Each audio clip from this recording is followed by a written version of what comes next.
Assalamualaikum warahmatullahi wabarakatuh.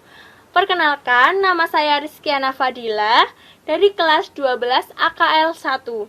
Nomor absen 25, nomor induk siswa 12.922. Di sini saya akan mempresentasikan proposal saya mengenai usaha rempeyek ebi. Selamat menyaksikan. Oh yeah.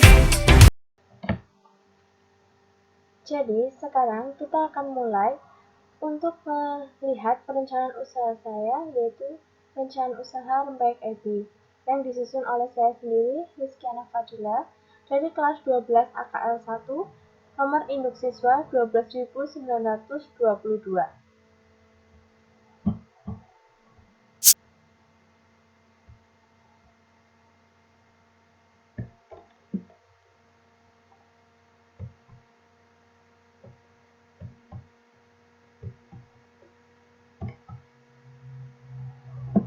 Untuk bab pertama yang akan saya jelaskan adalah pendahuluan.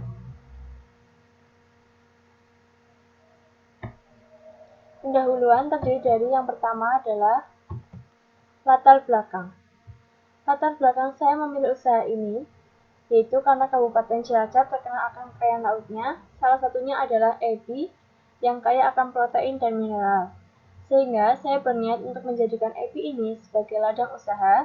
Selain kaya gizi, bahan baku rempeyek ebi ini mudah untuk didapatkan. Yang kedua adalah visi saya. Visi saya menjadikan rempeyek ebi sebagai makanan ringan yang dapat bersaing di pasaran dan dapat diterima oleh masyarakat luas. Misi saya, yang pertama, memperkenalkan produk pada masyarakat secara online ataupun offline. Yang kedua, menjaga kualitas rasa rempeyek ebi. Yang ketiga, memvariasikan rasa rempeyek ebi. Yang keempat, menjaga kepuasan konsumen dengan memberikan pelayanan terbaik. Untuk selanjutnya adalah tujuan. Tujuan saya berwirausaha ini adalah yang pertama, melatih kemampuan berwirausaha. Yang kedua, mensosialisasikan produk makanan yang berbahan dasar ebi kepada masyarakat Indonesia agar lebih dikenal. Yang ketiga, membantu nelayan ikan untuk meningkatkan nilai jual ebi. Yang keempat, membuka lapangan pekerjaan dengan dibukanya usaha baru. Dan yang terakhir, melestarikan kuliner tradisional agar tetap terjaga.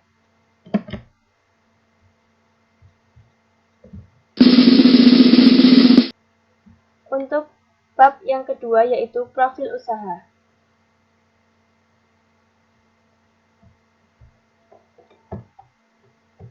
Yang pertama adalah nama usaha. Usaha ini saya beri nama dengan rempeyek ebi. Alasannya sangat simpel karena produk ini berbahan dasar ebi. Yang kedua, jenis usaha. Usaha ini bergerak di bidang kuliner tradisional, yaitu usaha yang memproduksi kuliner jenis makanan ringan dengan yang sudah ada sejak dahulu. Lokasi usaha akan saya lakukan di rumah saya, yaitu di daerah Kecamatan Kesugihan, tepatnya di Jalan Serayu Raya RT 1 RW 8 Kesugihan Kidul. Lokasi ini berfungsi sebagai lokasi tempat produksi dan tempat pemasaran. Yang terakhir, struktur organisasi saya bagi menjadi 4 bagian. Yang pertama, pemilik usaha dipegang oleh saya, Rizkiana Fadila.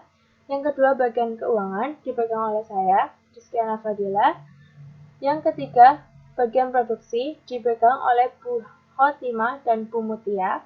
Dan yang keempat, bagian pemasaran dipegang oleh saya, Rizkiana Fadila.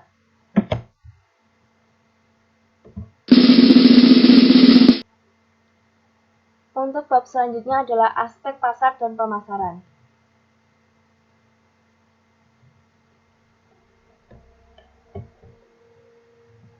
Untuk aspek pasar dan pemasaran yang pertama, saya menggunakan metode marketing mix.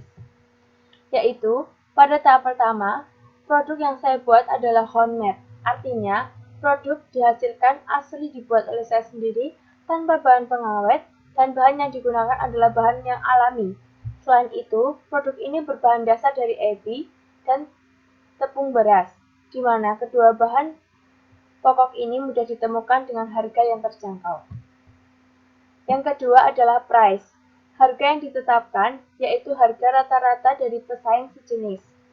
Dengan harga satu bungkus rempeyek ini yang memiliki berat 130 gram yaitu 5.000 per bungkus.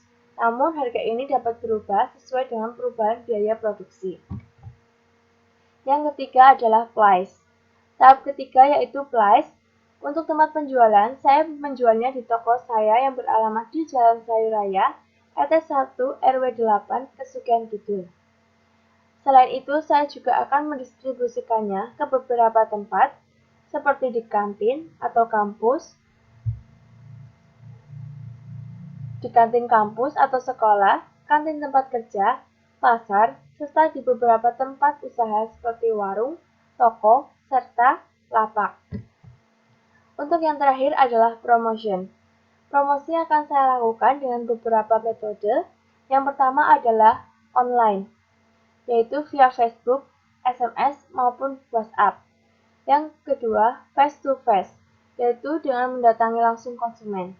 Yang ketiga, public relation, yaitu mengemukakan promosi produk saya ke beberapa organisasi masyarakat, sebagai contoh seperti organisasi PKK.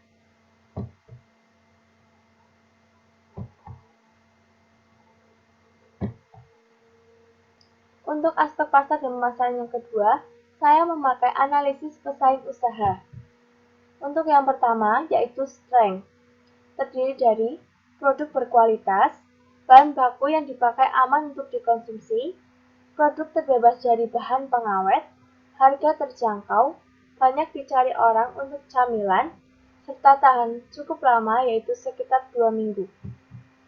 Untuk yang kedua yaitu weakness, terdiri dari banyak produk yang sejenis. Yang kedua, kelangkaan bahan baku. Dan yang terakhir, rempeyek ebi ini mudah rusak apabila kemasannya pun terbuka lama. Untuk yang ketiga adalah opportunity,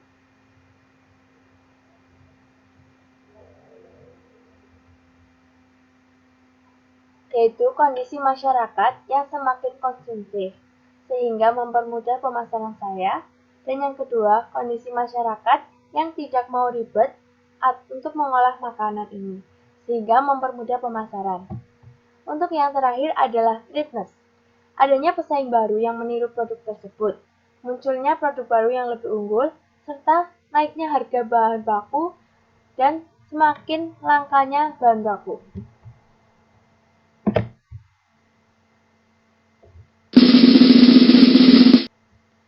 Untuk bab yang keempat yaitu aspek teknis dan teknologi. Yang pertama adalah daftar bahan baku. Bahan baku utama terdiri dari 5 kg ebi, 5 kg tepung beras, 2 kg tepung kanji, 1,5 kg tepung maizena. Untuk bahan baku pelengkap, 26 bungkus santan kara instan, 2,5 liter minyak goreng, 26 butir telur, 5 liter air, 250 gram garam dan penyedap rasa, daun jeruk secukupnya. Untuk bumbu halus, 250 gram bawang putih, kencur dan kunyit secukupnya, 250 gram kemiri, 250 gram ketumbar. Yang kedua, cara memperoleh atau sumber bahan baku, yaitu dengan cara membeli kepada pengumpul ebi di TPI Kabupaten Cilacap, membeli ebi secara eceran di pasar, dan membeli bahan baku lainnya di toko retail besar atau di pasar untuk mendapatkan harga yang lebih murah.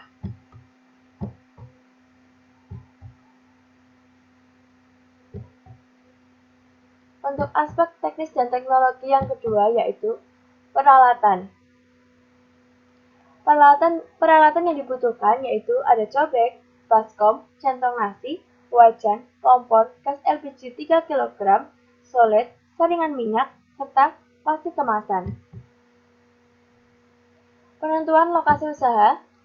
Lokasi usaha akan saya dirikan di Kecamatan Cilacap, di Kecamatan Kesugihan, tepatnya di Jalan Selayu Raya RT 1 RW 8, Kesugihan Kidul.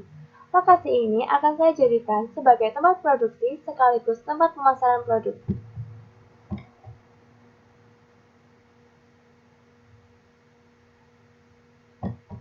Untuk aspek teknis dan teknologi yang selanjutnya adalah kegiatan produksi. Untuk kegiatan produksi yang pertama adalah proses pembuatan adonan. Yang pertama, siapkan alat dan bahan. Yang kedua, cuci ebi sampai bersih, lalu tiriskan ebi agak kering. Yang ketiga, siapkan bawang putih, ketumbar, kemiri, kencur, lalu kita haluskan dengan cobek, kemudian kita sisihkan. Yang keempat, campurkan santan kara dengan air instan, air secukupnya. Yang kelima, siapkan baskom, lalu masukkan tepung beras, tepung kanji, tepung maizena, dan bumbu halus, serta garam dan telur. Yang keenam, masukkan sedikit demi sedikit santan yang sudah dicampur sampai habis sambil diaduk sampai merata dengan bantuan spatula. Yang ketujuh, setelah semua bahan tercampur rata, jangan lupa untuk mengoreksi rasa. Lalu, jika ada rasa yang kurang, maka tambahkan bumbu lagi. Dan yang terakhir, masukkan ebi dan irisan daun jeruk, lalu aduk sampai merata.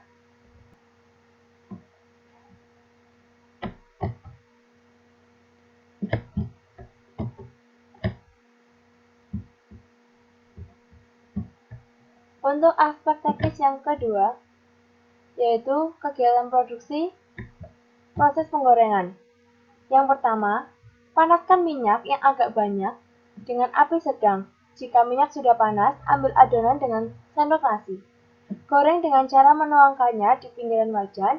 Sebelum mengambil adonan, harus selalu diaduk terlebih dahulu, tujuannya agar ebi menyebar ke semua adonan. Yang keempat, goreng sampai keemasan. Jangan lupa untuk membalik gorengan agar tidak kosong. Yang kelima, jika sudah matang, angkat dan tiriskan. Pastikan sebelum dikemas, minyak yang ada dalam gorengan tersebut sudah kering. Langkah yang terakhir adalah tahap pengemasan. Masukkan lembek ebi yang telah siap konsumsi ke kemasan yang telah diberi label produk dengan berat isi setiap kemasan 130 gram.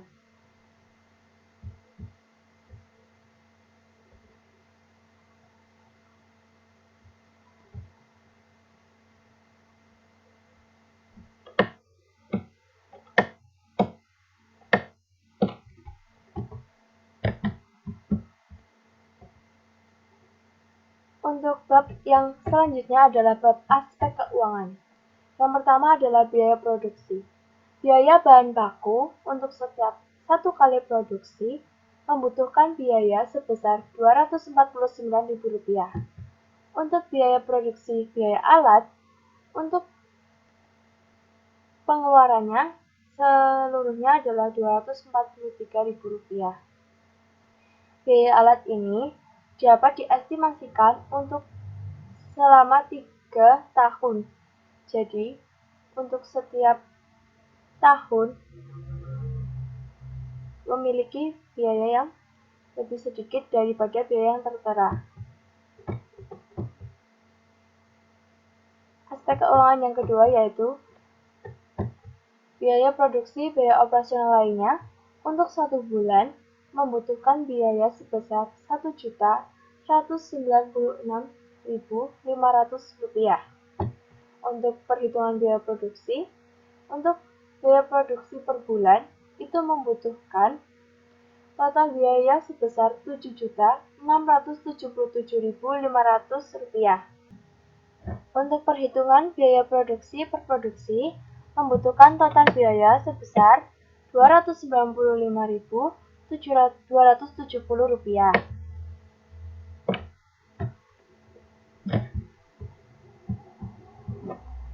Untuk aspek keuangan yang selanjutnya adalah harga bawang penjualan.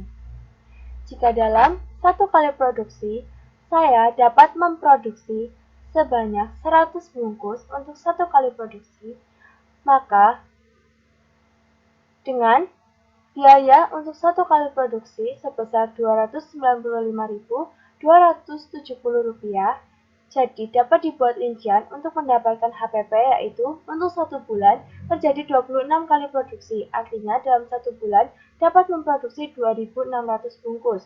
Dalam satu kali produksi itu menghabiskan biaya Rp295.270. Artinya, dalam 1 bulan mengeluarkan biaya sebesar 295.270 dikalikan dengan 26 kali, yaitu sebesar Rp7.677.020, dibulatkan menjadi Rp7.677.000.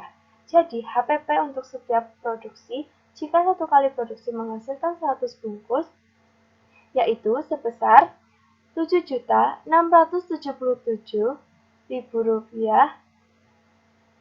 dibagi 2.600 bungkus, yaitu sebesar Rp2.952,69 perak, dibulatkan menjadi Rp3.000 per kemasan. Untuk biaya yang berikutnya adalah perhitungan harga jual. Harga jual per produk yaitu biaya produksi ditambah dengan laba yang diharapkan. Biaya produksi per produk yaitu Rp3.000 ditambah laba yang diharapkan yaitu Rp2.000. Jadi, harga jualnya sebesar Rp5.000. Untuk yang terakhir adalah perhitungan keuntungan. Terdiri dari pendapatan per bulan yaitu 2.600 bungkus dikalikan dengan 5.000, yaitu sebesar Rp13.000. Total laba per bulan adalah pendapatan per bulan dikurangi dengan biaya produksi per bulan, yaitu 13 juta dikurangi Rp7.677.000, sehingga laba per bulan adalah Rp5.323.000.